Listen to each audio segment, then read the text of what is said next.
ngelihat atlet-atlet ini tuh sebenarnya menurut saya semua itu mereka tuh sama baiknya gitu. Betul, setuju. Cuma balik lagi itu ada faktor-faktor kayak malamnya siapa? Udah jelas. Bukan malamnya Bang. Biasa kita ngomongnya gitu Bang. Kalau Bang M selalu bilang itu bukan malamnya aja karena semua fighter pasti secara kesiapan semua 100% ready gitu. Tapi bukan malamnya aja tiba-tiba kecolongan. Iya, tapi kan kalau kayak fight fan itu kan seenak dia ngomong gitu. Seolah-olah kayak ibaratnya kayak wah dia tuh KO dia sama itu dia mah kalah pasti ini apa gitu kayak segampang itu. Nggak bisa. Wah hari ini tamunya spesial banget teman-teman karena tiba-tiba sebenarnya saya dengan beliau ini udah DM-an ada beberapa kali lah soal undangan podcast bertahan di industri tapi di sebelah gitu. Nah tiba-tiba beliau ngechat dari DM Bro Kemal kalau misalkan mau bahas UFC saya mau gitu. Tiba-tiba langsung lempar ke grup tuh Bang Adere langsung di grup ya mau lah Bang Adere datang. Sardo ngefans banget Bang katanya Bang. Makasih. Iya. Adera ini. Legend. Makin sangar ya. Tapi Bang Ade itu emang suka UFC itu udah dari lama dari GSP apa Joe Pierre atau Royce Gracie lebih lama lagi gitu. Iya. Saya kebetulan teman baik juga sih sama Dedi sama Niko waktu awal mereka baru mulai juga kan. Betul. Waktu di Sinergis zaman dulu, waktu mereka latihan sama Rickson Gracie zaman dulu. Jadi dulu tahun 1994 saya pernah pay per view waktu dulu saya di DC dulu saya di Washington DC di Virginia. Saya kalau nggak salah itu UFC yang kedua kalau nggak salah ya. Kalau nggak salah No Way Out atau apa gitu. 94 katanya. Iya itu jadi ya saya mengenal itu pada saat itu sih sebenarnya. Tapi ada masa di mana sempat hilang udah nggak ngikutin lagi. Tapi mungkin berapa ya? Mungkin 8 tahun atau 10 tahun terakhir saya kembali mengikuti lagi gitu. Yang bikin Bang Ade kembali mengikuti lagi ketika siapa? Saya sih sebenarnya cuma kayak fight fans aja lah sebenarnya. Kalau zaman dulu saya mungkin senangnya tinju sih sebenarnya. Jadi kayak dulu kayak Tyson Holyfield saya nonton di Vegas juga. Tahun 97. Yang digigit telinga. Digigit telinganya betul iya. Terus kayak Manny Pacquiao gitu saya juga udah lagi itu pas kebetulan lagi lawan Shane Mosley saya juga sempat nonton. Nonton live juga tuh. Las Vegas tuh ya. Iya Vegas. Iya di MGM waktu itu. MGM ya. Jadi sebenarnya ngefans aja sama fight business, fight game gitu. Nah kalau zaman sekarang emang kalau petinju siapa nih Bang? Kalau kita ngomongin petinju dulu ya, Usyk, Canelo gitu-gitu, eranya Ryan Garcia. Iya. Sebenarnya kalau ngefans sih sebenarnya sama Gypsy King sebenarnya. Kalau ngefansnya. Tapi kalau bicara sebagai atletnya kalau saya mungkin saya appreciate Usyk sih. Tetap Usyk ya. Menurut saya sih dia karena lebih disiplinnya. Tapi kalau fighter secara umum kalau saya sebenarnya big fansnya Evander Holyfield sih. Tetap ya. Tetap Holyfield. Iya, tadi pertanyaan bagus tuh. Ngefans sama Usyk karena disiplinnya kah atau karena dia udah ngalahin banyak rekor petinju-petinju zaman dulu? Iya sih kalau saya rasa juga kan balik lagi kalau Usyk itu kan sebenarnya juga dia juga kayak dari cruiserweight juga kan sama kayak Evander juga naik gitu kelas. Akhirnya juara di heavyweight itu kan sesuatu yang sebenarnya sulit gitu. Sangat yang sulit sekali gitu. Jadi menurut saya ya bagi sebagian itu kan quite gifted gitu bagi sebagian atlet-atlet itu gitu dia punya bakatnya ada di sana gitu ya. Oh makanya Usyk ya. Nah kalau UFC yang sekarang, UFC fighter yang sekarang ngefansnya sama siapa Bang? Yang sekarang ini Bang? Yang sekarang sebenarnya banyak sih. Sebenarnya cukup banyak sih sebenarnya. Sebenarnya sekarang ini mungkin karena sosial media dan sebagainya. Mungkin kalau zaman dulu juga kan kita akhirnya cuma mengenalnya kan sama top athletes aja gitu ya. Betul. Tapi kalau sekarang ini kan karena sosial media yang begitu bagus gitu ya dan sebagainya juga akhirnya jadi kalau kita bilang apa ya namanya kayak superstarnya jadi banyak banget gitu. Jadi banyak semuanya sekali. Semuanya bintang ya kalau kayak ngomongin misalnya kalau saya pribadi secara misalnya orangnya dan juga secara prestasi ya mungkin kayak Khabib menurut saya sih saya sangat appreciate dia gitu. Dan untuk bisa berhenti pada saat dimana di puncak karir itu sebenarnya sesuatu yang bijak ya. Sebenarnya berat sebenarnya gitu. Karena di satu sisi kita tahu kita bisa mau jalan terus gitu. Tapi mungkin karena ada alasan lain kan. Mungkin kalau dalam hal case-nya KB mungkin relate dengan urusan keluarga atau apa gitu ya. Tapi itu sesuatu yang sebenarnya di satu sisi orang bisa memaknai sebagai pelemahan hati dengan mengatakan bahwa oh dia takut aja ini apa. Tapi kalau boleh jujur sebenarnya pada saat itu sebenarnya juga nggak kebayang siapa yang bisa ngalahin dia pada saat waktu Khabib ada di sana sebenarnya gitu ya. Tapi balik lagi ya memang kan setiap orang itu punya keputusannya masing-masing gitu ya. Dulu Conor saya terus terang sebenarnya saya suka banget sih sama Conor ya. Saya ingat saya dulu follow Conor masih 27.000, mungkin follower saya lebih banyak daripada dia waktu zamannya itu gitu. Tapi jadi Conor sebagai di awal itu saya rasa dia luar biasa ya kalau menurut saya. Cuma mungkin memang ya balik lagi ya ketika fame and fortune hadir dan sebagainya, mungkin nggak sebagian orang mungkin bisa punya kemampuan untuk merespon situasi itu gitu. Makanya jadi akhirnya Conor jadi pain in the ass gitu kalau kita lihat gitu. Jadi sesuatunya ini padahal saya sih termasuk one of the big fans Conor ya. Gitu. Mungkin nanti Bang M sama Sarno ada pertanyaan masing-masing kali ya. Tapi kalau dari saya nih Bang, kan Conor tadi ngomongin Conor, Bang Adere follow ketika masih 27.000 kan. Itu kan berarti posisinya Conor bukan seperti yang sekarang, mabok-mabokan apa segala macam. Sebenarnya masih baru jadi abis graduate dari tukang ledeng atau apa ya. Dari plumbers, beres gitu ya. Tapi kalau ngelihat atlet secara keseluruhan, apalagi Bang Ade kan sering ngomongin soal masa outer apa segala macam ya. Betul. Sebenarnya untuk petarung UFC kayak gitu, kayak mereka gitu, pengaruh nggak sih kalau mereka minum alkohol atau hidupnya nggak teratur sama dunia fighting? Ini kita beda kalau kita ngomongin sepak bola atau basket, mungkin lebih strict gitu ya. Kalau fighting mungkin lebih banyak ya tampol-tampolan aja gitu. Ngaruh nggak sih maksudnya dia menjaga, kan mabok-mabokan tuh pada minum. Kemarin Dan Hooker main, Dan Hooker juga rada mabuk tuh ya kayaknya tuh doi, tapi menang, untungnya menang. Dia pada kayak gitu tuh. Sebenarnya ada satu kondisi di mana ada satu jenis olahraga yang mungkin kalau kita berbicara persentase kontribusi, itu mungkin kalau dalam fighting kontribusi skill itu mungkin masih besar kali, gitu kan.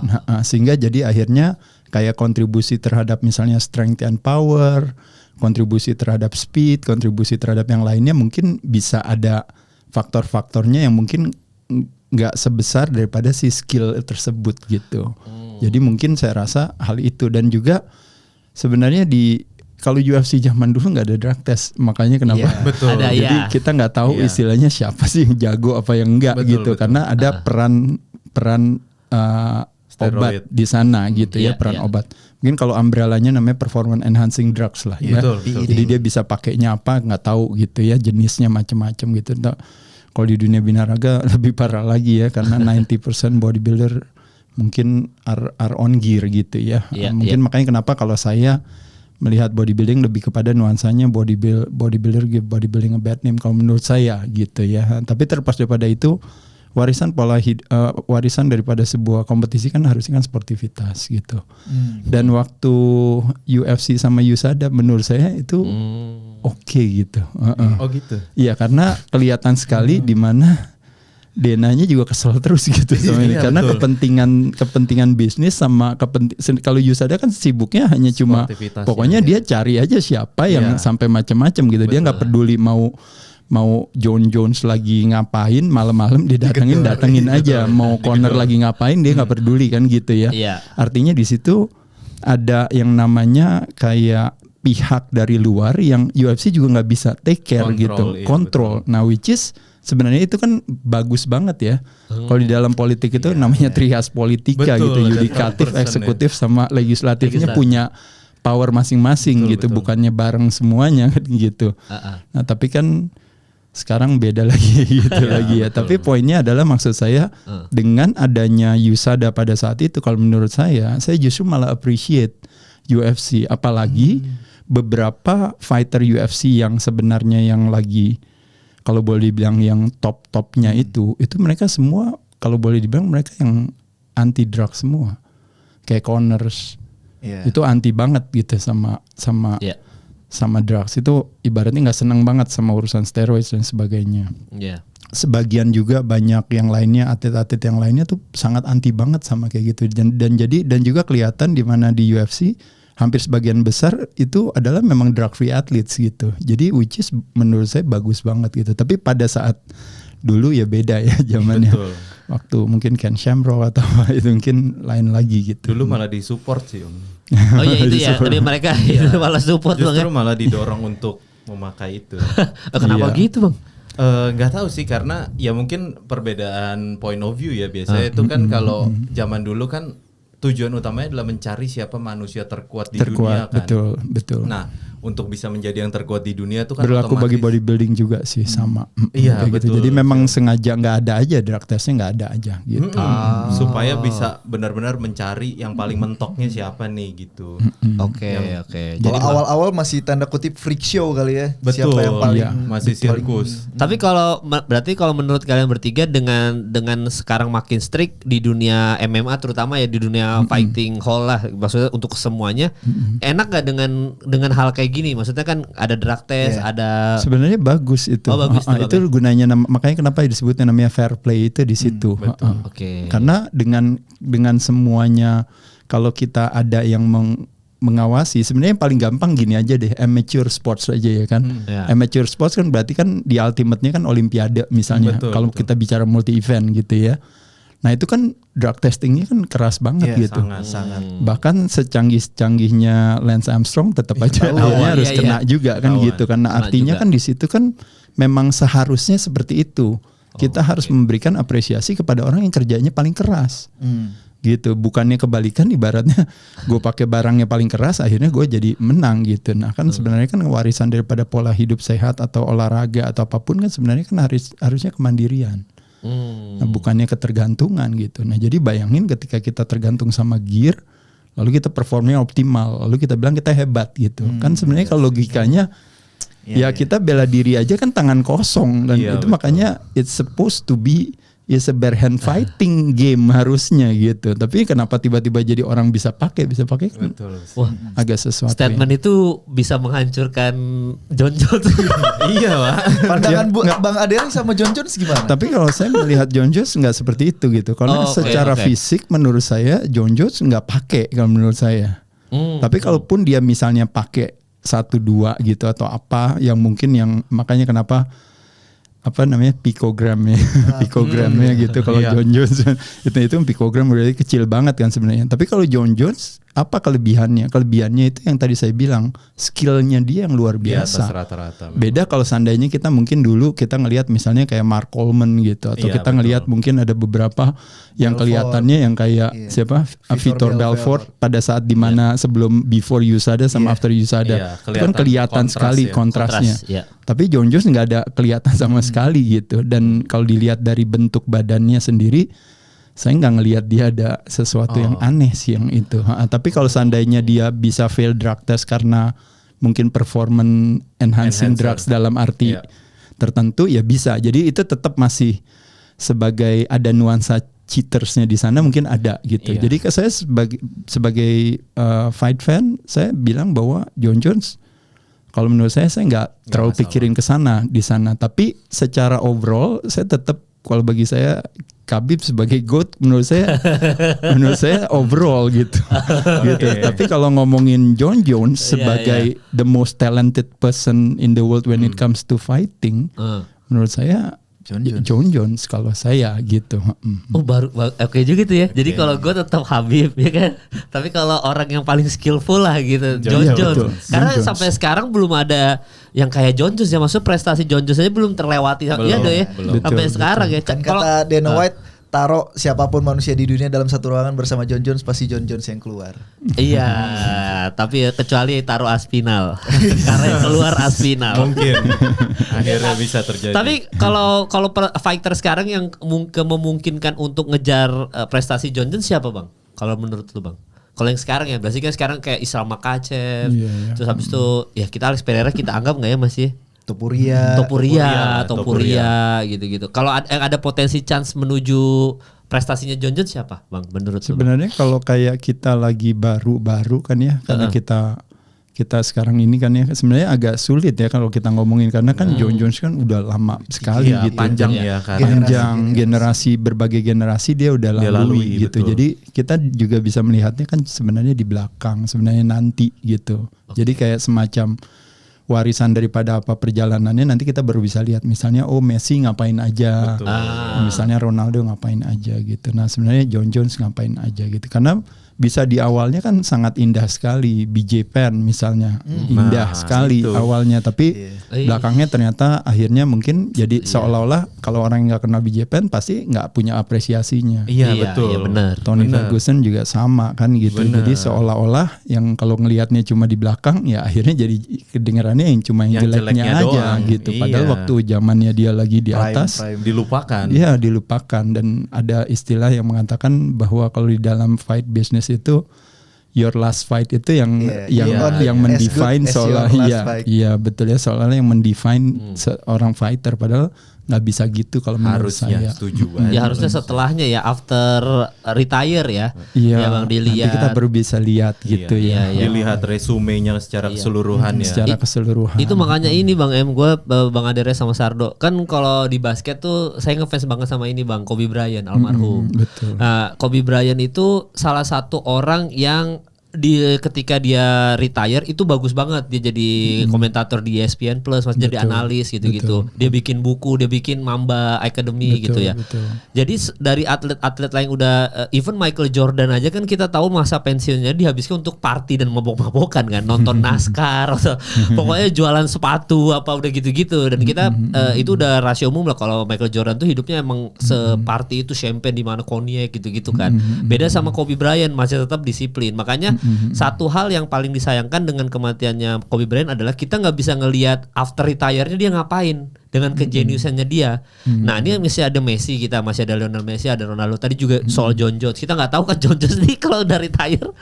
Waktu itu kayak Jon Jones kalau retire kita lihat aja Jon Jones menuju retire aja dia jalan di Bangkok, motornya naik trotoar dia. Sebenarnya mungkin kita bisa memisahkan sih sebenarnya dalam arti yang namanya perjalanan karir dia sebagai atletnya. Jadi kita melihat dari sisi itu kacamatanya. Karena kalau kita ngelihat dari sisi yang lain kan itu kan urusan masing-masing pribadi, gitu. Jadi kita nggak bisa bilang jadi gara-gara dia orang yang ngeselin, habis itu kita bilang waduh ini kayaknya nggak oke banget ya. Contoh case misalnya ya Ian Gary gitu, ibaratnya kurang ngeselin apa gitu ya. Tapi kalau boleh dibilang secara potensinya bagus gitu. Kalau orang bilang satu saat dia mungkin bisa jadi juara, kenapa enggak bisa jadi gitu. Tapi secara kita likability factornya rendah gitu sih Ian Gary itu gitu. Jadi kan kalau Conor kan meskipun ngeselin tapi kan orang suka sama dia karena lucu gitu. Dan mungkin lebih orisinil gitu kan ya. Kalau Ian Gary kan kayak agak sedikit mungkin ada ganggu dikit gitu bagi orang gitu ya. Tapi tidak melepas kita melihat kacamata dalam arti dia adalah orang yang sangat talented dalam fighting gitu. Iya emang ini ya kadang-kadang tuh prestasi di lapangan ketika di luar bermasalah kita jadi lupa jadi kayak ikutan. Iya maksudnya kayak Ian Gary tuh talented bener, tapi kan begitu kita tahu kasusnya di luar kayak nggak respect lagi. Sulit ya maksudnya ini ya makanya sejauh ini memang paling bener Habib yang paling perfect untuk di luar lapangan dan juga di dalam lapangan. Karena sampai sekarang aja even di final Liga Champions kemarin aja Habib masih jadi komentator sepak bola kan. Betul. Karena kita take it personal karena kita melihat dia sebagai panutan gitu. Tapi kan kalau kita sebagai fight analyst misalnya teman-teman kan di sini ini apa ya kita harus memisahkan itu gitu. As a fighter ya kita. Iya, kita cuma lihatnya beneran ya udah sebagai fighter aja gitu aja. Mungkin lebih ke sana sih. Lu ada masalah nggak Bang kalau kayak gitu-gitu Bang? Masalah di luar lapangan sama di dalam lapangan gitu. Nah, itu mungkin aku mau tanya ke Om Ade ya. Oh iya, siap. Maksudnya secara subjektif ini kan industri yang disebut dengan sports entertainment ya, dimana maksudnya kita nggak bisa memisahkan antara sports dan entertainment tuh sebenarnya udah sulit untuk dipisahkan gitu kan. Jadi secara subjektif nih menurut Om Ade lebih penting karakter atau skill? Secara subjektifnya Om Ade aja.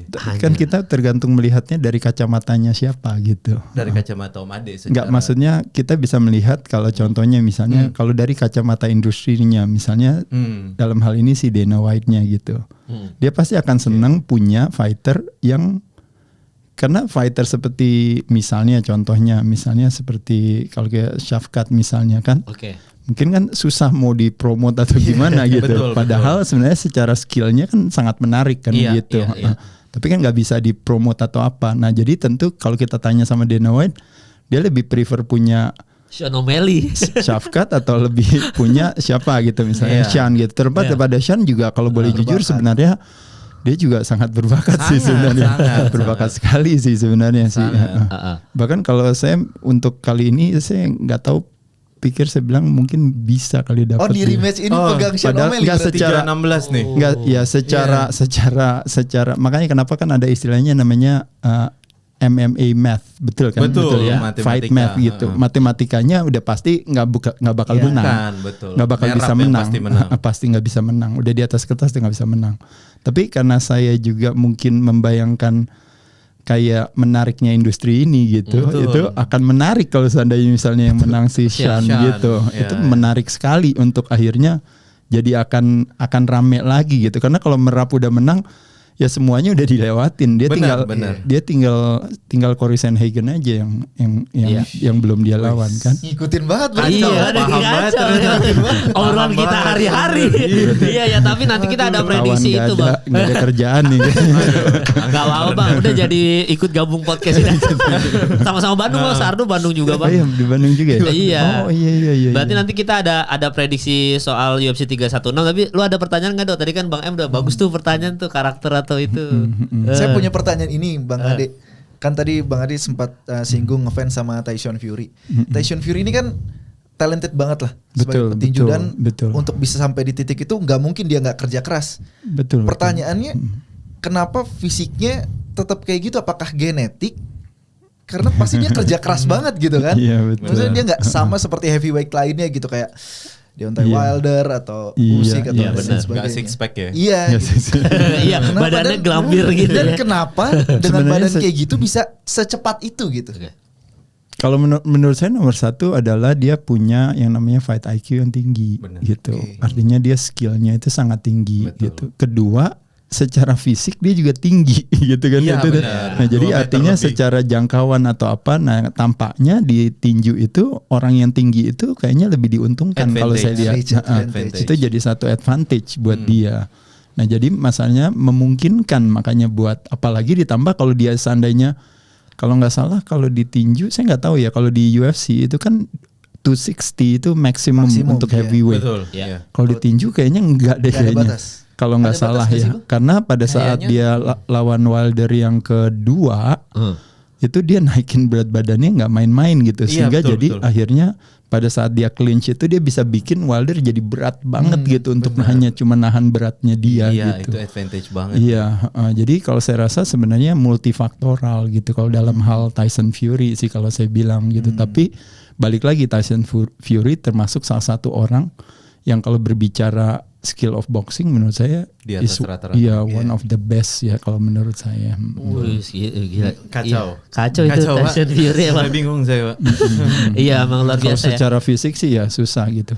Kalau dia kejuaraan binaraga kayaknya udah nggak udah lewat. Pas pemanasan disuruh pulang aja. Di meja registrasi udah disuruh balik. Emang kalau badan petarung yang paling bagus siapa ya sejauh ini yang paling kayaknya nggak ada kalau petarung. Anthony Joshua lah. Anthony Joshua. Nggak, sebenarnya tantangannya adalah mirip kayak mungkin kayak as a marathon runner misalnya. Iya. Ketika kita punya otot itu akhirnya menjadi disadvantage bagi kita gitu. Lagi. Nah buat fighter is the same thing juga, karena masalahnya kan ini agak sedikit apa ya, meskipun dia kalau boleh dibilang ini juga high intensity aktivitas, high intensity interval aktivitas. Jadi fight abis itu pelan, fight abis itu turun. Betul. Gitu kan ya, benar kan kayak gitu ya. Ada temponya kan. Jadi ada intervalnya sebenarnya kayak gitu. Kecuali kalau kita ngelawan Merab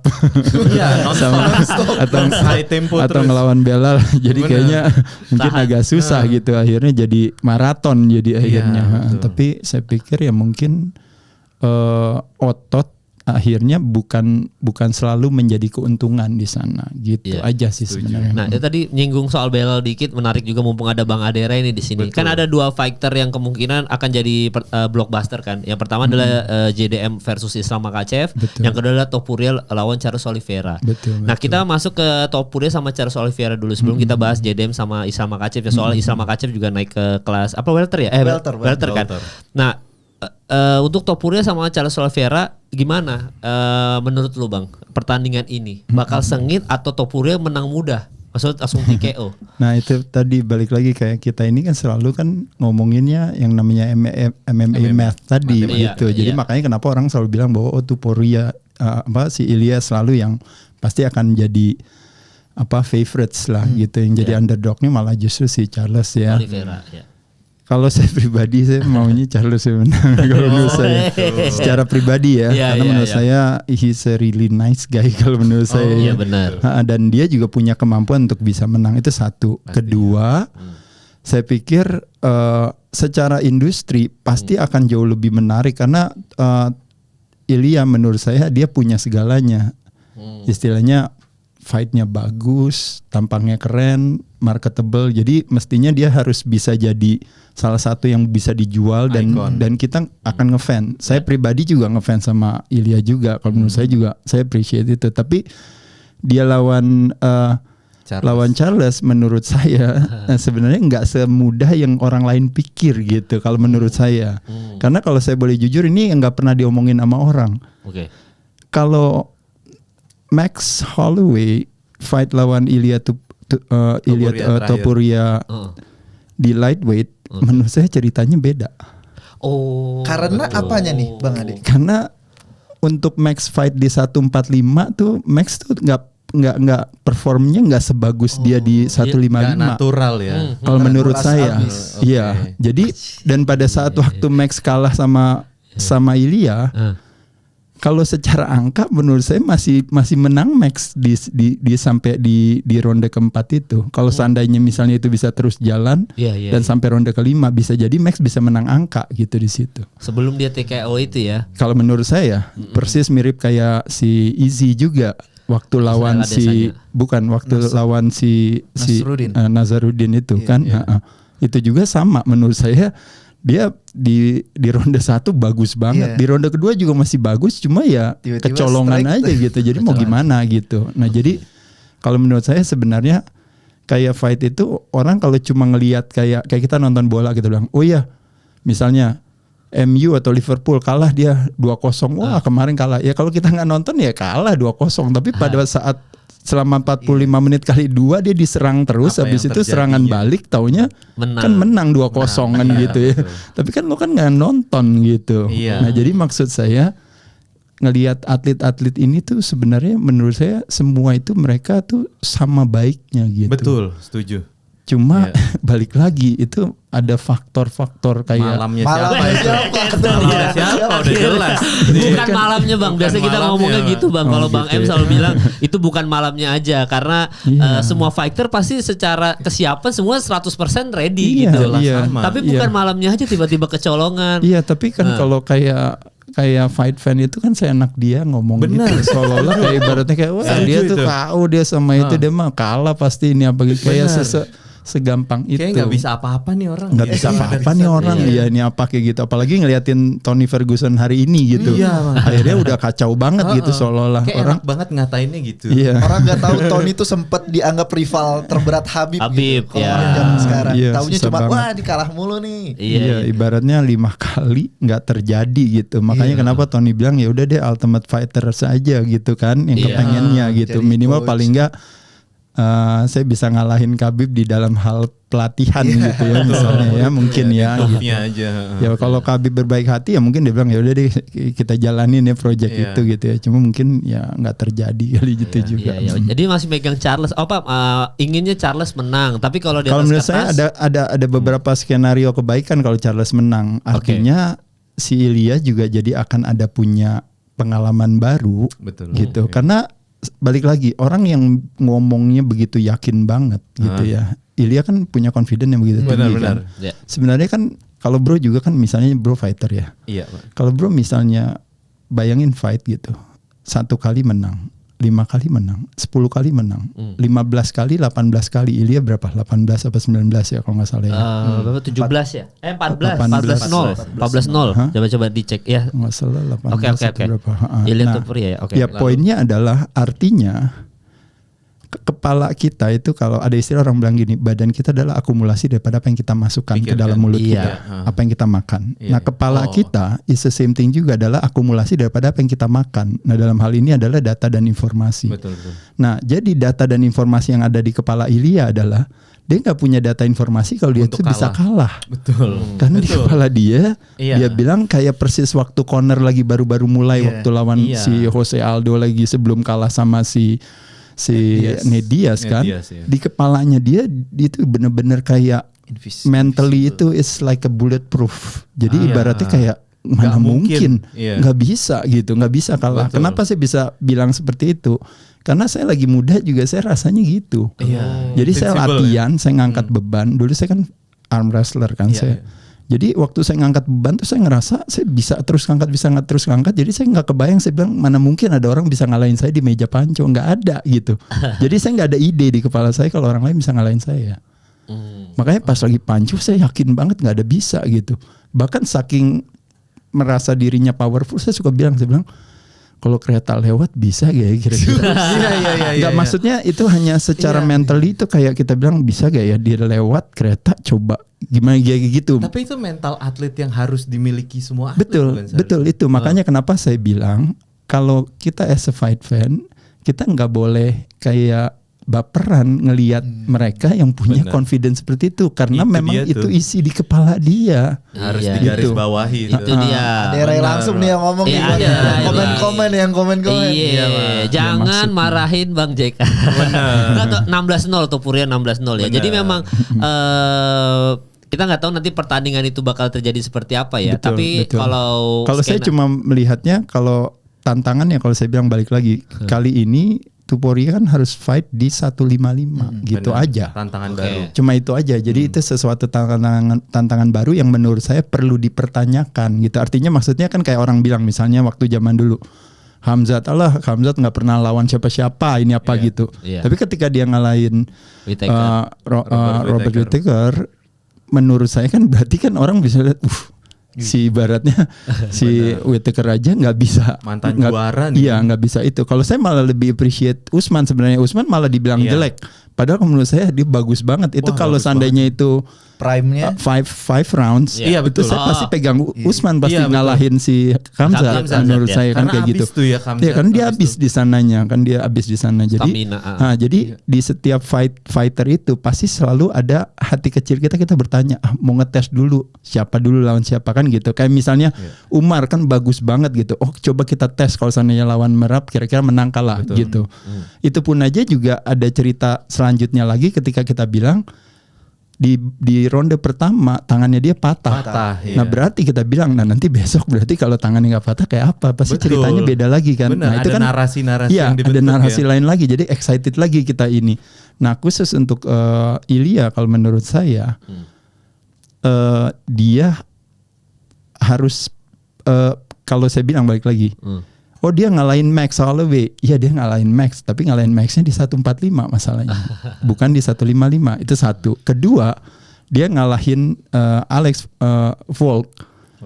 Volknya baru abis KO sama si Islam juga gitu. Nah jadi masih ada pertanyaan di sana. Maksudnya bukan salahnya Ilya, nggak ada salahnya. Betul, cuma kita kan sebagai fight fan yang agak teliti, kita boleh bertanya. Apalagi satu-satunya pengalaman Ilya pernah di 155 waktu lawan Jay Herbert dia knockdown masalahnya. Betul. Nah artinya kan berarti dia harus ngadepin orang yang berarti punya kekuatan yang lebih lagi ketika berhadapan di 155. Nah jadi maksud saya itu pasti ada pertanyaan itu gitu. Bayangin nggak ada sama sekali skenario yang bilang bahwa Charles Oliveira bisa knockout Ilya gitu, kan nggak ada yang ngomongin gitu.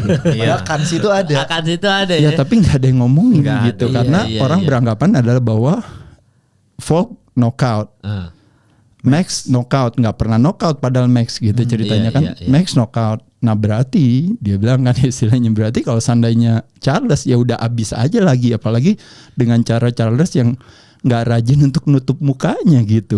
Nah itu kan berarti kan udah pasti tuh Charles pasti KO gitu. Nah cuma balik lagi seperti saya bilang kalau bicara matematika ya seperti itu gitu. Tapi kenyataannya ini sesuatu yang tidak bisa dimatematika-kan. Ya kita bisa pertimbangkan ada skenario lain. Nah tapi terlepas daripada itu kan bukankah jadi kita excited kan, seru ya. Kalau ternyata misalnya bener Charles knockout, oh ya udah berarti bener, kan berarti udah nggak perlu pertanyain lagi, udah nggak ada pertanyaan lagi tuh buat Ilya kalau menurut saya. Jadi berarti bener-bener udah kayak kalau kita ngefans sama dia tuh kan suka gitu ya kan. Ya satu lagi deh nih kesukaannya. Sebenarnya mirip sama Aspinall juga kalau menurut saya. Betul. Satu Aspinall yang menurut saya yang harus dia lawan dulu menurut saya Cyril Gane menurut saya.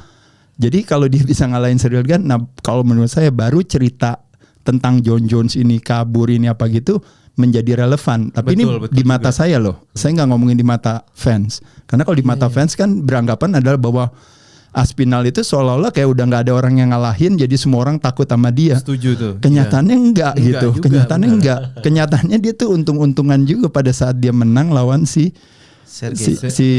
Pavlovsky.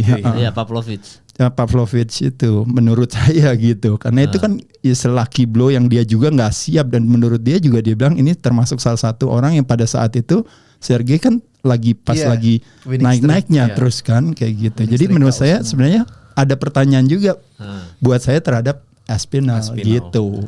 Anjir, keren juga. Kacau analis.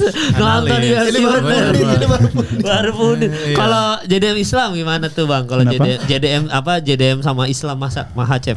Sama-sama naik kelas nih. Iya, sama-sama. Ya gimana? Lu? Kalau saya mungkin pegang Islam kali. Oh, tetap ya kalau itu tetap Islam. Karena kalau istilahnya apa ya? Style makes fight gitu. Betul, dan style makes fight kalau menurut saya ya untuk ngadepin Islam menurut saya kayak Dan Hooker selemah itu gitu. Padahal kan ibaratnya dia kalau suruh lawan siapa aja nggak bakal bisa segampang itu ngalahin Dan Hooker kan gitu ya. Tapi lawan Islam kan gara-gara style makes fight gitu. Tapi ketika Islam harus berhadapan dengan, kalau Islam lagi berhadapan dengan Foles yang pertama, kalau saya rasa ada nuansa dia agak sedikit underestimate sih kalau menurut saya. Islamnya kalau menurut saya, karena dia selalu ngomong pertama tuh ya. Yang pertama kan karena Islam agak waktu seimbang itu kan. Iya, karena waktu itu kan Islam kan selalu ngomong ibaratnya kamu kecil banget gitu. Kayak ya kan dia kan bilang kayak small guy, small boy, small kan gitu. Jadi kita sebenarnya bisa ngerasain ketika ada orang punya perasaan kayak sedikit overconfident gitu. Kayak Belal misalnya pada saat lawan JDM, sebenarnya kalau suruh ulang lagi saya pasti menang Belal, saya yakin. Masalahnya adalah Belal merasa pada saat dia latihan strikingnya, dia ngerasa dia improve banget. Makanya kenapa dia bisa mention, dia bilang I'm as good as Canelo atau apa. Iya kan dia bilang gitu. Jadi kayak Ronda Rousey yang zaman dulu ya. Iya, jadi dia kayak sengaja nantangin, dia bilang, "Oh, ya udah. Saya lawan aja gitu." Bener. Nah, kalau dia mau gaya kayak gitu, waktu Khabib sempat fight sama siapa? Temennya waktu Khabib kan harus supposed to fight Tony kan. Habis itu Tony kan sakit kan. Akhirnya diganti sama si itu yang orang New York itu yang temennya Alia Quinta. El Aquinta. Nah, waktu lawan El Aquinta coba lihat Khabib ngapain. Khabib bilang dia striking terus gitu. Dia tuh kan dimarahin kan sama pelatihnya, dibilang ibaratnya si Javier Mendes kan bilang ibaratnya Khabib kamu ngapain gitu. Tapi dia enjoy aja menikmati itu. Nah, itu sebenarnya strategi tapi Khabib karena dia tahu bahwa dia bilang ya Al Aquinta nggak bakal bisa macam-macam juga sama gua kan gitu. Makanya memungkinkan dia untuk bisa melakukan strategi itu gitu. Tapi Belal berani melakukan itu gitu, artinya JDM nih levelnya beda. Iya, jadi di satu sisi sebenarnya kita harus apresiasi yang besar pada Belal dengan keberanian dia melakukan hal itu. Tapi harus dibayarnya terlalu mahal. Terlalu mahal dengan copot sabuk ya. Dengan copot sabuk, setuju. Sebenarnya juga kejadian juga pernah kejadian sama siapa? Sama Khamzat waktu lawan Gilbert gitu. Burns, ya. Kan pelatihnya marah-marah, ibaratnya mana wrestling kamu gitu, kok kamu malah nantangin si Gilbert untuk stand up. Nah ini yang kalau menurut saya bilang, because fight game is a young man's game. At the same time permasalahannya itu tadi gitu. Jadi egonya itu anak-anak ini tuh semua egonya tuh terlalu tinggi. Nah makanya kenapa kayak saya bilang, akhirnya gara-gara ego akhirnya Conor kena juga. Gara-gara ini. Nah makanya kenapa kita juga kepengen tahu kan, ibarat kayak Ilya, jangan sampai gara-gara egonya, karena Ilya masalahnya kalau saya lihat sebenarnya dia udah oke banget semuanya, tapi apalagi pas kita dengerin dia di Joe Rogan Experience itu, saya ngelihat kayak maksudnya dia kayak nggak terlalu kayak dia kan harusnya he's supposed to have a likability factor yang tinggi harusnya. Dia cukup senyum-senyum aja atau apa, semua orang suka pasti sama dia kan gitu. Tapi komentar-komentarnya tuh agak sedikit terlalu percaya diri ya. Iya, kayak terlalu itu. Nah itu yang makanya kenapa yang saya bilang anak muda tuh nggak pernah ngalamin itu gitu. Karena selama kita bilang nggak pernah ngalamin itu, kita lihat naik mobil kan, ngegas aja, mepet sana sini. Selama ini nggak pernah kecelakaan, gue nggak pernah, so what gitu loh. Tapi sekali kalah, baru. Nah belum karena ada data, ya karena ada data dan informasi baru di kepala dia. Nah pada saat itu lah baru. Kan kita coba tanya misalnya anak kecil misalnya umur 5 tahun atau 7 tahun, kita taruh aja di jalan tol kan dia nyebrang aja dengan santainya kan. Karena dia nggak ada ide bahwa ibaratnya kalau seandainya dia ketabrak truk tuh kayak apa rasanya, karena orang tuanya kan ngerasain. Nah di dalam keatletan tuh jadi ada dua sisi mata uang yang itu tadi ya saya bilang. Jadi di satu harus sisi percaya diri tapi jadi garisnya tuh tipis banget gitu. Antara memang itu adalah sesuatu yang memang bagus buat dia, tapi atau dianya akhirnya jadi kena dengan egonya itu. Dan kalau saya ngelihat dari pengalaman saya sebagai fight fan, saya sering ngelihat beberapa kali orang harus kenanya di sana. Nah salah satu sebenarnya yang paling berat, nah ini bukan ego sih, tapi saya yakin bro juga misalnya fighter gitu ya, ini apa.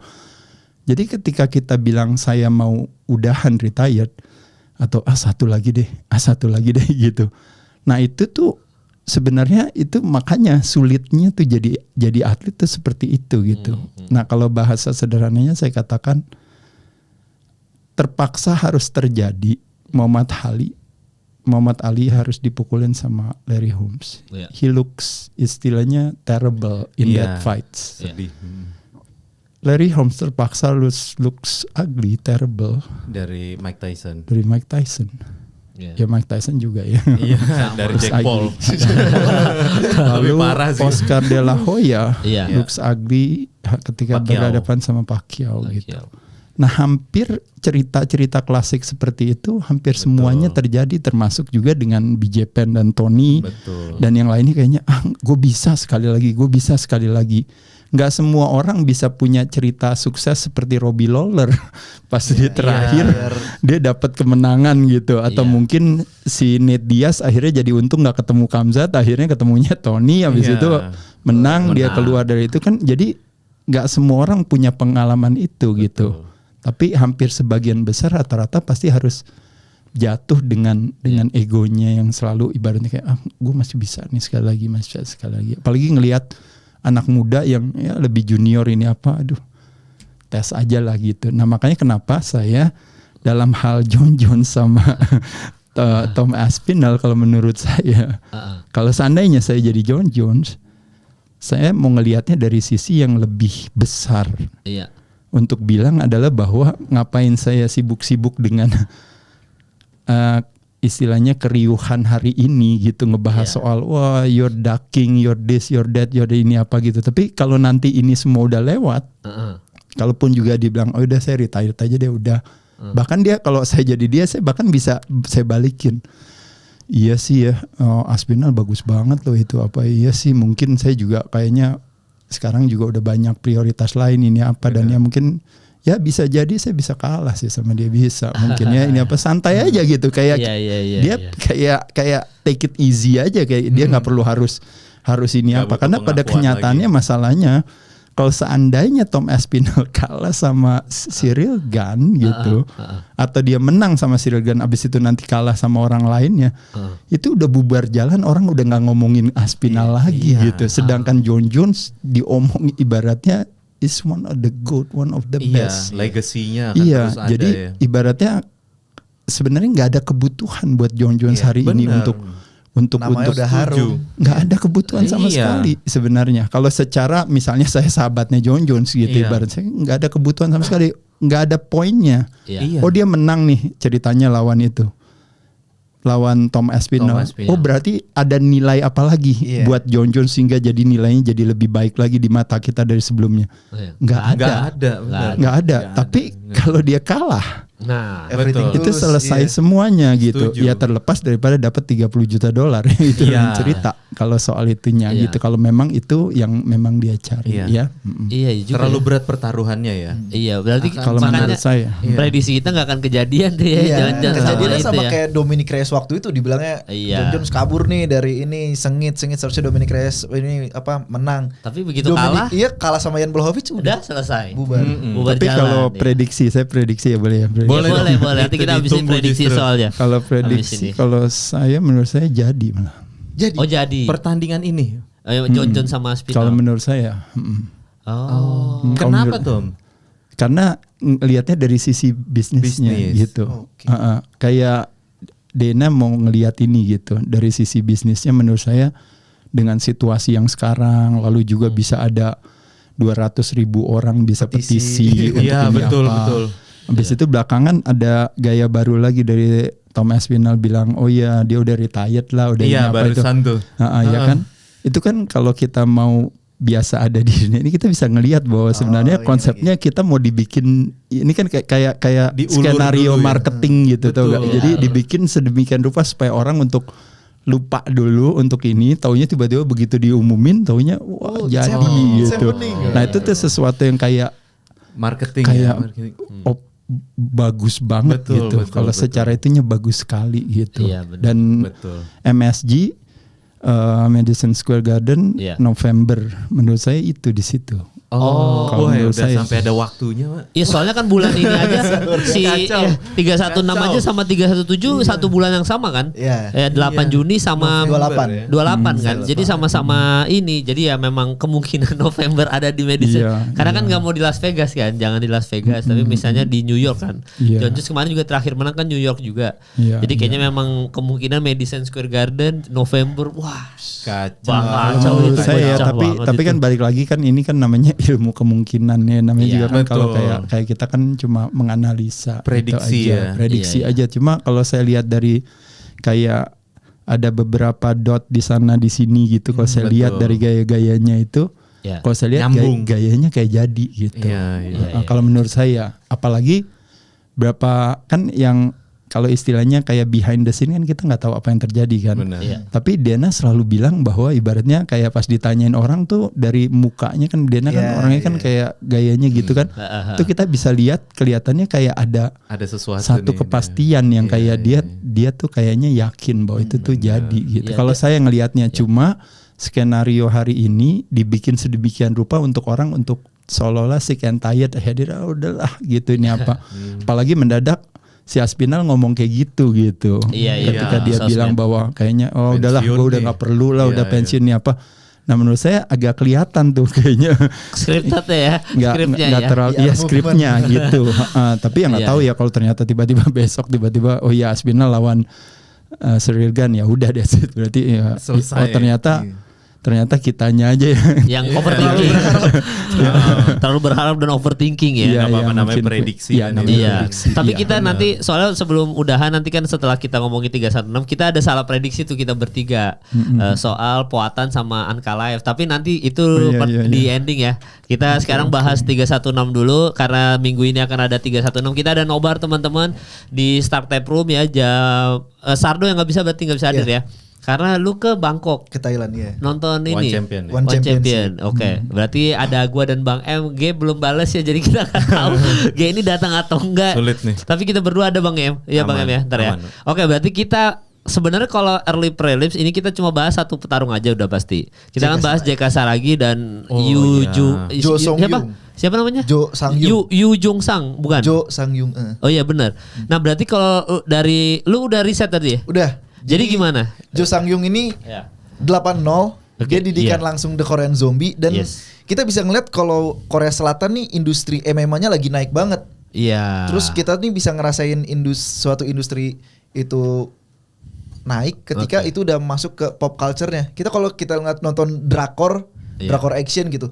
Lakon utamanya tuh udah bukan atlet taekwondo lagi, padahal tapi taekwondo MMA. Atlet bela diri mereka gitu kan. Ini semua udah MMA terus bahasnya UFC karena Wikiro MMA kan di mention juga kan ini atlet UFC. Iya. Nah, ditambah lagi kita ngelihat hasilnya Road to UFC. Rata-rata orang Korea semua kan? Iya. Nah, yang gua waktu itu suka tuh yang menang tuh gua lupa namanya siapa lagi tuh yang ada kemarin main juga, itu juga bagus tuh. Nah, pokoknya intinya ke industri Korea lagi naik dan kebetulan kemarin Max Holloway ke Korea buat seminar bareng The Korean Zombie. Oke. Sparring tuh sama sparring sama Jo Sang Yung. Iya. Max Holloway sendiri ngomong katanya, kamu udah level UFC dan saya nggak sabar ngeliat kamu bertanding sama top 15 UFC featherweight. Waduh, berarti berat banget dong Cuman balik lagi, Jo Sang Yung ini tip striker. Jadi udah pasti dunianya JK dong seharusnya. Iya. Nah, terus dia tipikal kayak ini Mauricio Rufy sama McGregor, kuda-kuda panjang, main jarak jauh gitu. Ketika sparring sama Max Holloway, ketika dipepet, ya biasa kalau jarak panjang kan tangan suka turun. Kalau dipepet kelimpungan dia. Nah, gue yakin JK Saragi nih salah satu fighter yang gifted, punya kemampuan untuk cium darah. Jadi ketika ada satu momen dapat aja itu, untuk mati lampu. Walaupun Jo Sang Yung ngomong juga, si JK Saragi kan di The Road of UFC pernah KO-in temannya juga kan, fighter dari Korea. Terus dia bilang, saya bukan level fighter yang cuma bisa dikalahin dengan satu momen doang. Dia bilang kayak gitu. Dia udah mengantisipasi power sekali mati lampunya JK. Cuman ya gue Indonesia mah pasti JK doang. Kayaknya kita berempat juga pasti Bang JK Saragi. Lu juga ya berarti gimana? Berharap yang sama sih. Berharap yang sama ya Bang ya. JK Saragi ya. Kalau Bang Ade juga berarti harapannya masih ya, karena memang nggak mungkin kita dukung Jo Sang Yung. Lu harus kalah Jo Sang Yung, gila lu. Lu mau sejago apa lu kalah lu sama JK Saragi. Udah pasti gitu kita berempat. Udah pasti ya. Tapi itu early prelims dan itu ditayangin ternyata ya di Mola. Jadi kalau kalian nanti datang nobar di hari Minggu itu jam 5 pagi. 5 pagi iya, jam 5 berarti pagi, duluan dong itu ya. Wah. Masing-masing aja sih Bang. Antara datang pagi dengan kabar buruk apa langsung seneng nih. Iya, gue lagi sholat subuh gue ya. Tapi ketika lihat semoga ada kabar gembira ya soal itu ya. Terus di prelims juga nggak ada yang gimana-gimana. ada heavyweight Josh Spivak sama Cortez Acosta. Tapi tadinya harusnya ada Johnny Walker ya. Tapi Johnny Walker di cancel lawan Azamat, nggak jadi. Langsung main card aja Bang. Iya, makanya kita langsung ke main card aja. Ini main card berarti dari Bang M terus ke Bang Ade terakhir ya. Tadi harusnya ada Chito Vera lawan Mario Bautista. Mario Bautista adalah yang mengalahkan Jose Aldo sebelum Jose Aldo pensiun ya. Tapi Mario diganti sama Peci Mix. Oke, Peci Mix. Dari Vicente Luque dulu dong. Vicente Luque kan main besok Bang M sama Kevin Holland. Lu megang siapa, Bang? Gua dulu. Gua Vicente Luque. Vicente Luque ya. Ya ini partai senior ya, dua-duanya lumayan senior lah. Tapi Kevin Holland tuh nggak tahu, menurut gua agak momentumnya agak terus turun ya. Iya. Gue melihat dan gue sih ngeliat kayak Vicente Luque menang submission kayaknya. Menang submission ya. Ronde berapa Bang? Ya prediksi aja ya. Ya mungkin ronde 2 gitu. Ronde 2 submission ya. Ataupun yang berbau kuncian leher kayaknya ya. Iya, Vicente Luque gitu ya. Kalau lu Vicente Luque, Kevin Holland sama. Sama sih Bang, apalagi dari responnya kemarin si Kevin Holland kalah terus dia malah ketus kan sama orang media. Iya. Nggak tahu kenapa nggak take it seriously akhir-akhir ini Kevin Holland. Jadi itu kan, dia tuh. Iya. Makin aneh-aneh lagi kayak ke bawah gitu entah kenapa. Jadi Vicente Luque. Kalau Bang Ade, Vicente Luque, Kevin Holland. Sama sih. Sama Vicente Luque, submission Cuma juga memang kalaupun ada pertimbangan daripada Kevin Holland kan lebih kepada dia itu kan sebenarnya agak sedikit liar aja gitu ya. Nah, jadi hariannya kayaknya gitu. Enggak, maksudnya dalam hal style of fightingnya juga kan agak sedikit liar juga gitu. Jadi kalau seandainya misalnya tiba-tiba dia bisa dapatkan kesempatan untuk masuk dan akhirnya Vicente-nya mesti harus KO, si Luque-nya ya mungkin bisa aja kalau misalnya itu terjadi sih. Gitu. Tapi kalau kita balik lagi kan ngomongin sebagai menganalisa aja. Kalau saya rasa mungkin Luque bisa punya kesempatan lebih besar. Ya, kalau ini dari Bang Ade, Mauro Bautista sama Patchy Mix, megang siapa? Saya sebenarnya nggak terlalu tahu tentang Patchy Mix sebenarnya, tapi dengar-dengar dari orang-orang gitu ya, dan juga ya sangar banget gitu kelihatannya, dan juga dia itu cowoknya Tatiana Suarez juga kalau nggak salah ya. Oh iya ya. Oh sampai situ ya, sampai situ. Berarti udah tahu pacarnya Alexa Grasso aja udah pasti tahu ya. Jadi maksud saya ya orang berharap tinggi terhadap dia gitu. Jadi kalau kita lihat dari prediksi itu ya mungkin kita bisa bilang misalnya ya mungkin bisa jadi dia bisa menang gitu. Iya bisa jadi ya. Karena ketika dia bisa menang di sini maka dia akan jadi, kalau boleh dibilang akan jadi salah satu top fighters di bantamweight itu ya, bantam ya. Iya, itu pasti udah langsung mix dengan yang lainnya kan. Patchy Mix ya, itu dia dari United States ya. Jadi dari Amerika. Dan Mauro Bautista tuh 15-2-0 buat rekornya sekarang ya. Berarti megang Mauro Bautista atau Patchy Mix? Yang menang? Saya pegang Patchy Mix aja deh. Patchy Mix ya? Weh, boleh. Oke. Iya. Kalau Sardo apa do? Patchy Mix atau Mauro Bautista? Sama Bang, waktu Patchy Mix pertama desain ke UFC, sebenarnya agak kaget sih dia ditaruh sebagai fight replacement, short notice juga. Kirain bakal dikasih spesial, tapi udah tepat juga keputusannya ditaruh di pay-per-view gitu kan. Langsung ya. Patchy Mix ini nih dari Bellator. Dengan rekor 21 cuma pernah kalah 1 kali, dia nggak cuma juara di sana, dia juga juara Grand Prix. Jadi kan kalau Bellator suka ngadain Grand Prix, jadi kayak tanding terus dia. Orang berharap banyak ya. Berharap banyak dan calon bintang juga untuk membuat bantam nih semakin stack gitu kan. Apalagi Mauro Bautista dapat head kan karena dia ngalahin Jose Aldo gitu kan. Jadi Rob. Secara bisnis Mauro Bautista menang pun nggak bikin apa-apa gitu, nggak bikin riak. Tapi kalau Patchy Mix ini, wah orang udah mulai cocok-cocokin tuh. Ini ntar kesini, ini ntar kesini. Seperti kata Bang Ade tadi akan langsung bersinar ya di bantam. Kalau lu Bang sama Patchy Mix atau lu Mauro Bautista? Gue sih sebenarnya masih Patchy Mix juga sih sama. Cuman ya itu yang menjadi concern utama tuh ketika dia masuk ke UFC tuh kan kebanyakan tuh kan kena kena demam tuh biasanya demam oktagon itu biasanya tuh kan. Dan tapi kalau ngelihat dari karakternya Patchy Mix kayaknya sih nggak ngelihat ke sana ya kayaknya. Kayaknya dianya kayak excited gitu dan sebagainya. Kalau lihatnya ya, tapi balik lagi kan kita nggak tahu. Kayak si kayak si siapa namanya si Pitbull kan. Pitbull kemarin. Ya kan kemarin kan agak sedikit kayak goyang ada something yang enggak itu ya, terlepas daripada terlalu Yair juga debutnya langsung lawan banget Yair. Gitu. Yair bagus banget sih Yair kemarin. bagus banget sih. Kayak makanya kenapa kemarin ada keinginan untuk mempertemukan dengan Volk, sebenarnya kan nggak masuk akal. Artinya ibaratnya kenapa Yair gitu. Masalahnya problemnya adalah UFC punya utang untuk ada di Gua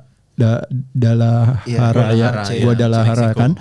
Nah ya karena itu kan Noche UFC dan itu kan Meksiko. Memang relate dengan itu gitu. Nah jadi makanya kenapa Yair adalah salah satu yang mungkin harus last hope-nya daripada si Mexican Fighters gitu. Dan kebetulan kemarin dia performnya sangat bagus.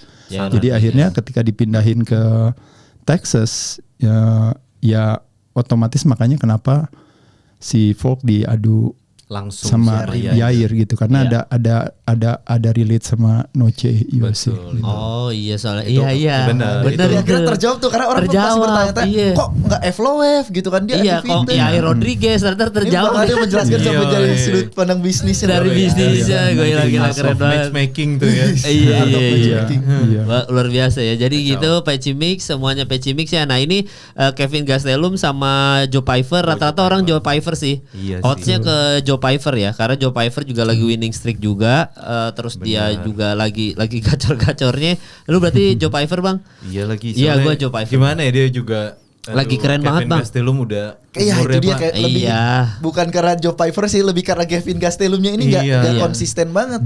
Dia berapa kali cancelled fight gitu. Lihat dari badannya di sini dan berapa kali gimana gitu. Iya, agak gede banget ya. Maksudnya kan gimana ya, kalau di tinju tuh kadang badan tuh nggak terlalu mempengaruhi, tapi kalau di MMA tuh gimana ya? Kayak agak lebih pengaruh ya. Sangat pengaruh banget gitu. Kayak maksudnya segala jenis advantage yang kita bisa ambil tuh kayaknya harus diambil gitu kalau di MMA. Iya. Terlepas secara personal, kalau kalau Kevin yang menang lebih senang sebenarnya secara personal karena kenapa tuh Om? Ya karena si Joe Pyfer istilahnya dia likability factornya tuh agak sedikit rendah gitu, karena dia ngomongnya ngaco terus gitu. Dan terakhir dia urusan waktu dia fight di Meksiko kan kalau nggak salah, gara-gara mungkin dia makan makanan di sana yang mungkin jadi akhirnya dia jadi mencret atau apa. Iya benar. Lalu dia bikin komentar bilang ibaratnya gue seumur hidup nggak akan pernah lagi ke negara yang kayak beginian gitu. Jadi kayak sesuatu. Jadi kalau boleh dibilang political incorrect gitu. Jadi komentar-komentarnya tuh jadi orang jadi ibaratnya kayak teman-temannya dia berusaha untuk kayak untuk berusaha untuk ngelurusin, maksud dia bukan itu maksudnya, tapi dianya tetap aja ngotot aja yang ngomongin soal Meksiko yang jelek gitu. Iya, jadi orang kesel sama dia gitu. Tapi ya balik lagi kan tadi kan ketika kita bicara sebagai fight analyst, kita lihat ya potensi dia untuk menang itu jauh lebih besar. Ya, lu juga berarti Joe Pyfer ya, karena kayaknya Bang Ade Joe Pyfer, Bang M Joe Pyfer juga. Kayaknya sih, tapi bener bakal lebih seneng kalau Kevin yang menang sih. Gastelum ya. Ya, tapi Joe Pyfer di atas kertas ya. Iya. Ya karena memang Joe Pyfer sih udah nih kayaknya kalau lawan Kelvin Gastelum. Nah ini pertandingan yang saya suka sekali ya, terutama sebenarnya kayak Pamungkas sih sangat suka ya. Tapi gue jelas senang banget menanti pertandingan ini. Kayla Harrison lawan Juliana Pena. Wih, ini keren nih. For a new queen. Gila. Tapi kalau lu Bang, lu Kayla Harrison apa Juliana Pena? Juliana Pena gue. Wah, gila lu Bang, wah lu yang bener lu. Venezuelan fiction. Aduh gimana ya kalau gue. Kan dia baru ngalahin si siapa ya juaranya ke tahun yang kemarin tuh? Si Raquel Pennington. Ya itu gue nggak suka Pennington, tapi dikalahin sama Juliana Pena, di mana sebenarnya sama Kayla Harrison sudah ada tensi duluan kan, Juliana Pena sama Kayla Harrison. Tapi lu semua oddsnya itu minus 625 semua Kayla Harrison semua. Paham. Tapi lu Juliana Pena ya Bang? Kalau gue ya maksudnya simple doang ya. Kalau menurut gue pribadi tuh women's MMA dibanding dengan yang laki-laki UFC itu terlalu timpang lah. Dan maksudnya kalau menurut gue fighter yang bisa berpikir dengan baik di UFC itu adalah yang jauh punya advantage gitu. Tapi berbeda terbalik sama yang perempuan. Kalau perempuan tuh lebih penting untuk jadi savage daripada dia lebih berpikir gitu, karena menurut gue masih agak terlalu jauh secara skill dan segala-galanya gitu. Kalau menurut dan lu ngeliat Juliana lebih savage dari Kayla Harrison. Mungkin secara mental kan ya kan. Secara mental gitu. Sama dia juga prepare dalam hal trash talk kelihatan banget udah siap banget gitu untuk itu gitu. Tapi kalau dognya doang ya kayak anjing yang ada di dalam dirinya tuh benar-benar si Juliana Pena tuh kayak lebih punya itu gitu. Jadi secara mentally lebih prepare udah itu juga pada saat lagi trash talk juga dia nggak terlalu banyak kayak ngambil ke hati gitu. Ya itu penting banget. Kalau kayak si Kayla mungkin agak sedikit kesel juga gitu kayaknya. Bener banget. Ini orang ngoceh terus ngomong gitu. Tapi ya nggak tahu ya, mungkin balik lagi kalau Kayla kalau saya lihat ya mungkin dia cukup proper sih kalau saya lihat ya orangnya gitu. Jadi kalau menurut saya, dan dia secara fisikalitas luar biasa sih kalau saya bilang sih. Itu kayaknya ada enhance kayaknya. Mungkin juga ya. Kalau itu, karena kan orang kan kayak kalau boleh dibilang kayak ya dalam tanda kutip fitnah orang terhadap dia menggunakan drugs kan besar sekali ya. Karena kan bentuknya kan kayak gitu ya. Bentuknya terlalu mencolok ya. Tangannya Paulo Costa. Iya, tangannya buset. Setara merah. Sama-sama bantam ini. Tapi benar-benar natural banget sih dia. Oh iya, jadi bukan drugs ya. Dia emang real latihan. Bisa kayaknya, karena kan dia juga di judo lalu ikut olimpiade atau apa tuh susah banget untuk bisa lolos kalau seandainya pakai atau apa itu. Jadi itu benar-benar dia benar-benar gifted aja di situ kalau menurut saya. Ya, jadi megang Kyle Harrison kalau Bang Ade ya untuk pertandingan ini. Saya pegang Kyle. Ya, tapi saya setuju yang Bro bilang tadi bahwa memang si Juliana Peña tuh memang something lain gitu karena dia tuh ya ibaratnya siapa yang bisa nyangkain dia bisa menang lawan Amanda Nunes, terlepas daripada Nunes nggak siap sih. Saya yakin pada saat itu karena dia pikir kan ibaratnya kayaknya nggak mungkin banget gitu bisa kalahin itu tuh kayak pada saat itu nggak mungkin banget. Tapi ya itu tadi si Juliana mentally dia cocok lah buat jadi pemenang, jadi fighter juara. Itu mentalnya memang Juliana Peña. Lu kalau Kayla Harrison, Juliana Peña. Gua Kayla Harrison tapi bakal ada mungkin skenario kalau sampai championship round 5 ronde. Kayla guess out. Tapi Juliana nggak habis-habis karena kalau diingat-ingat waktu rematch lawan Amanda Nunes itu kan bener-bener disiksa habis-habisan tuh. Juliana Peña sampai ditonjok mental terus di ground and pound.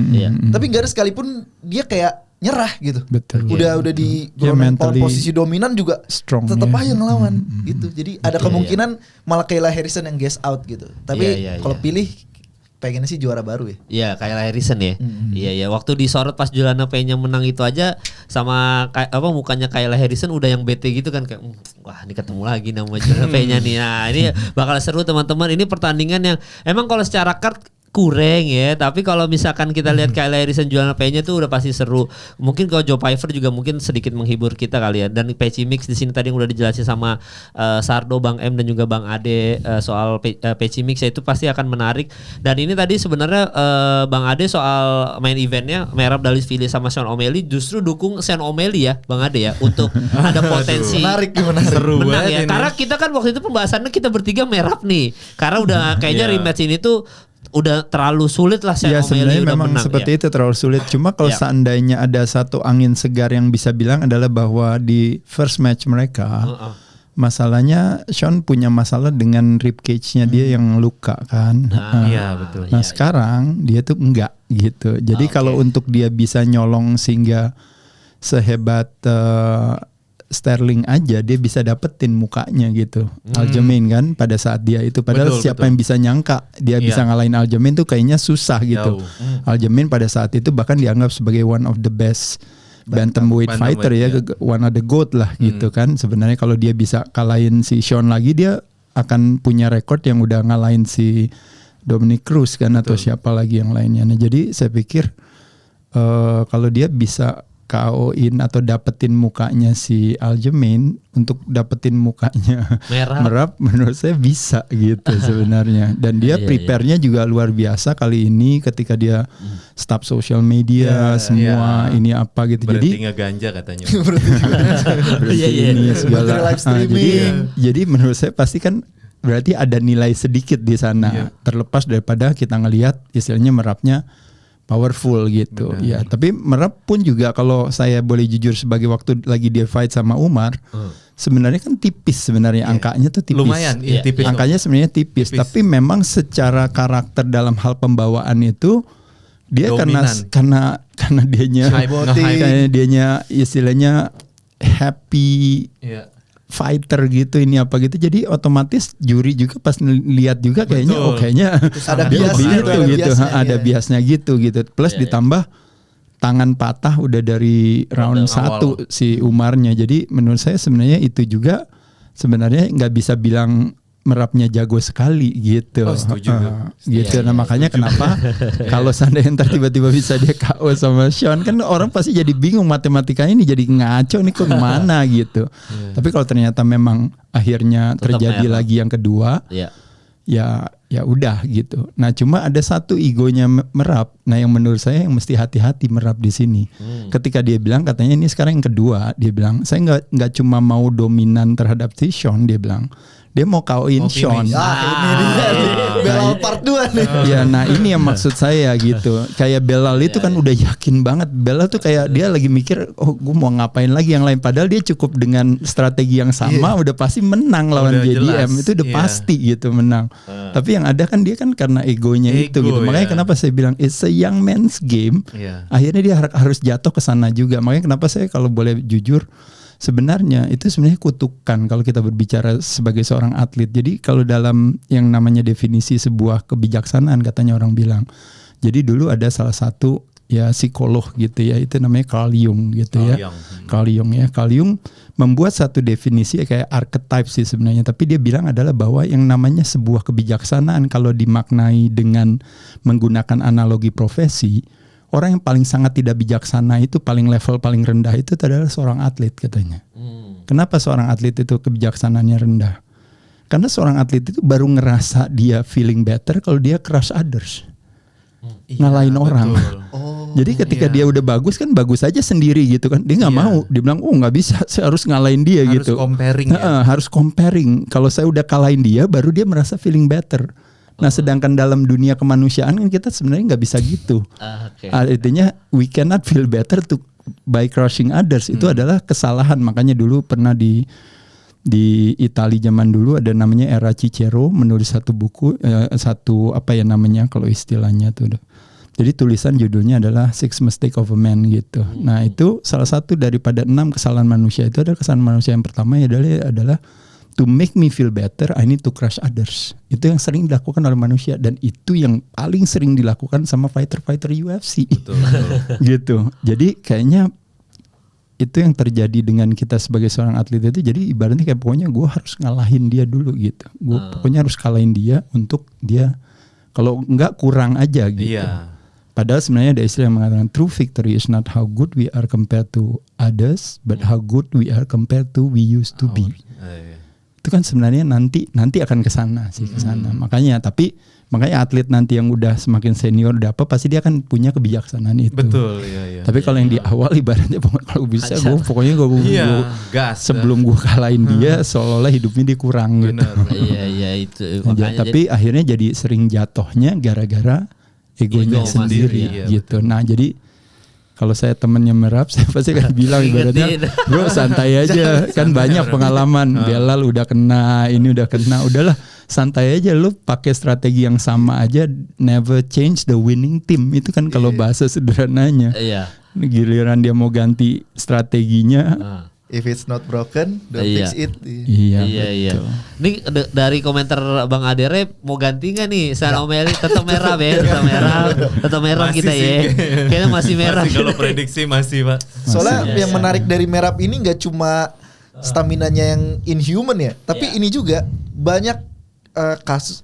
Jadi kan untuk mengalahkan makhluk yang kardionya nggak masuk akal kayak gini, orang berpikir ini harus ada satu pukulan yang bikin mati lampu gitu. Nah. Rahang Merab ini udah teruji di beberapa waktu gitu. Selain rahangnya juga ada juga mentalitas yang nggak mau ini, kayak kekalahan dia didebutkan waktu lawan si Ricky Simon. Itu kan dicekek dia nggak mau tap out sampai pingsan. Dan waktu dia mau lawan Peter Yan karena rivalitasnya terlalu dalam, dia bilang saya kalau kalah sama Henry Cejudo nggak apa-apa, tapi kalau kalah sama Peter Yan saya udah janji sama diri sendiri saya bakal bunuh diri. Udah segitunya gitu mentalitasnya tuh. Jadi kayaknya tetap Merab ya. Merab sih. Ya lu juga Bang Em ya tetap Merab nih guys ya. Masih Pak. Dia tuh kayak gimana ya?